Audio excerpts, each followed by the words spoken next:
Assalamualaikum warahmatullahi wabarakatuh. Hadirin sekalian yang dirahmati Allah Subhanahu wa taala. Al-Qur'an meninggikan derajat satu kaum dan merendahkan derajat kaum yang lain.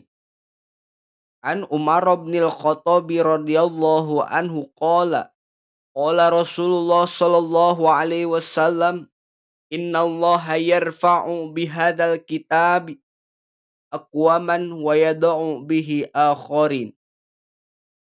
Dari Sayyidina Umar bin Khattab radhiyallahu anhu, baginda Rasulullah shallallahu alaihi wasallam bersabda, sesungguhnya Allah Subhanahu wa taala mengangkat derajat beberapa kaum dengan Al-Qur'an ini dan merendahkan yang lainnya dengannya pula.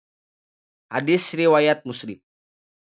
Barang siapa beriman kepada Al-Qur'an dan mengamalkannya, niscaya Allah Subhanahu wa taala akan mengangkat derajatnya dan memuliakannya di dunia dan di akhirat.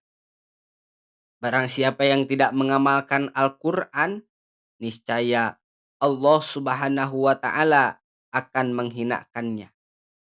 Hal itu sesuai dengan kandungan firman Allah Subhanahu wa taala dalam Al-Qur'an, yaitu yudillu bihi katsiron wa yahdi bihi katsiron. Dengan permisalan itu, banyak orang yang disesatkan Allah, dan dengan permisalan itu pula, banyak orang yang diberi petunjuk olehnya. Quran Surat Al-Baqarah ayat 26. Firman Allah Subhanahu wa taala yang lain, wa nunazzilu minal Qur'ani ma huwa syifaa'un wa rahmatun lil mu'minin. ولا يزيد الظالمين إلا خسارا. Dan kami turunkan dari Al-Quran sesuatu yang menjadi obat dan rahmat bagi orang-orang yang beriman. Dan Al-Quran itu tidak menambah bagi orang-orang yang zalim selain kerugian. Quran Surat Al-Isra ayat 82. Baginda Rasulullah Shallallahu Alaihi Wasallam bersabda, akan muncul kori-kori munafik dari kalangan umat ini.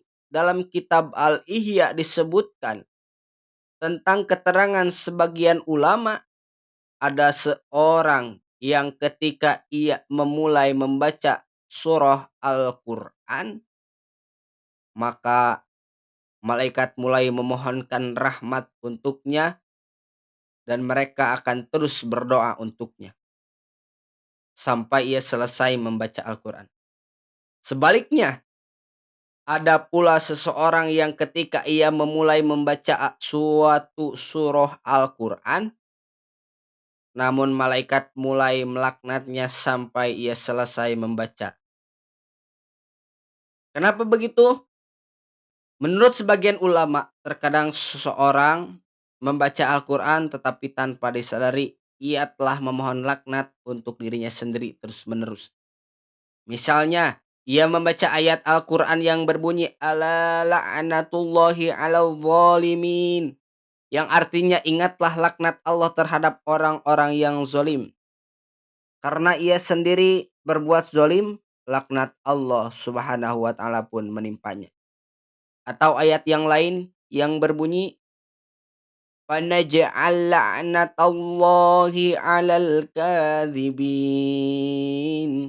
Maka kami jadikan laknat Allah ditimpakan kepada orang-orang yang berdusta. Quran Surat Ali Imran ayat 61. Karena ia sendiri berdusta, ia pun terkena laknat tersebut. Sayyidina Amir bin Wasilah radhiyallahu anhu mengatakan bahwa Sayyidina Umar radhiyallahu anhu telah mengangkat Sayyidina Nafi bin Abdul Haris radhiyallahu anhu menjadi gubernur di Mekah Al-Mukarramah. Suatu ketika, Sayyidina Umar radhiyallahu anhu bertanya kepadanya, "Siapakah yang engkau angkat sebagai wakilmu di Mekah?" Ia menjawab, "Ibnu Abza." Sayyidina Umar radhiyallahu anhu bertanya, "Siapakah Ibnu Abza itu?" Jawabnya, "Ia seorang hamba sahaya kami yang telah merdekakan." Sayyidina Umar radhiyallahu anhu bertanya lagi, "Mengapa engkau mengangkat seorang hamba sahaya sebagai wakil?" Jawabnya, "Ia adalah hamba sahaya kami yang alim membaca Al-Quran, alim dalam faraid, dan ahli dalam memutuskan hukum."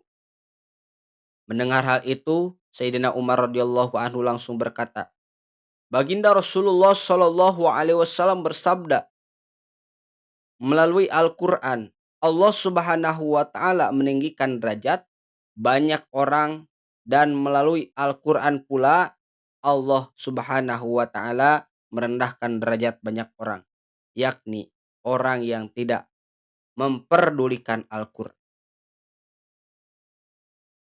Begitulah Al-Quran bisa meninggikan derajat suatu kaum dan bisa merendahkan suatu kaum yang lain.